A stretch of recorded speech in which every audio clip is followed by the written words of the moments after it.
Hello friends, ഞാൻ ഷെഫി. എൻ്റെ ചാനലിൻ്റെ പേര് പെപ്പീസ് ഡൈൻ എന്നാണ്.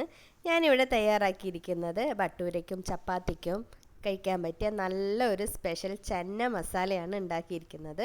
ഈ റെസിപ്പി നിങ്ങൾ ഉണ്ടാക്കി നിങ്ങൾക്ക് ഇഷ്ടപ്പെട്ട് കഴിഞ്ഞാൽ എൻ്റെ ചാനൽ സബ്സ്ക്രൈബ് ചെയ്യാനും ലൈക്ക് ചെയ്യാനും മറക്കരുത്. അപ്പോൾ നമുക്ക് റെസിപ്പിയിലേക്ക് കടക്കാം. നമ്മളൊരു പാനിൽ കുറച്ച് വെളിച്ചെണ്ണ ഒഴിച്ച ശേഷം അതിലേക്ക് പെരുംജീരകം ഇട്ട് പൊട്ടിച്ചിട്ട് ഞാനൊരു സവാള കുറച്ച് വെള്ളത്തിൽ വേവിച്ച് അരച്ചതാണ് അത് ചേർത്ത് ഒരു അരമുറി സവാളയും ചേർത്ത് ഒന്ന് വഴറ്റിയിട്ടുണ്ട്. അതൊന്ന് വഴണ്ടി വരുന്ന സമയത്ത് നമുക്ക് പൊടികൾ ചേർക്കാം. മഞ്ഞൾപ്പൊടി, മുളക് പൊടി, മല്ലിപ്പൊടി, ഗരം മസാലപ്പൊടി, കുറച്ച് കുരുമുളക് പൊടിയും ചേർത്തിട്ട് നന്നായി ഒന്ന് വഴറ്റി കൊടുക്കുക. ആ പൊടികളുടെ പച്ചമണം മാറുന്ന സമയത്ത് നമ്മൾ അതിലേക്ക് കുറച്ച് ഉപ്പും തക്കാളി അടിച്ചതും ചേർത്തിട്ട് കുറച്ച് പഞ്ചസാര, അതായത് ഒരു സ്പൂൺ പഞ്ചസാരയും ചേർത്ത് നന്നായി ഇളക്കുക. പിന്നെ അതൊന്ന് വഴണ്ട് എണ്ണ തെളിയുന്ന സമയത്ത് അതിലേക്ക് നമുക്ക് ആവശ്യമായിട്ടുള്ള വെള്ളം ഒഴിക്കുക. ഞാൻ വേവിച്ച് വെച്ചിരിക്കുന്ന ഉരുളക്കിഴങ്ങും ചെന്നക്കടലയും ചേർത്ത് കുറച്ച് നാരങ്ങ നീരും പിഴിഞ്ഞിട്ട് മുകളിൽ ഞാൻ കുറച്ച് മല്ലിയില വിതറിയിട്ടുണ്ട്.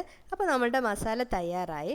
എല്ലാവരും ട്രൈ ചെയ്യുക. നിങ്ങളുടെ അഭിപ്രായങ്ങൾ കമൻറ്റ് ചെയ്യുക. ഇനി മറ്റൊരു വീഡിയോ ആയിട്ട് നമുക്ക് കാണാം. അതുവരെ bye. Thank you for watching.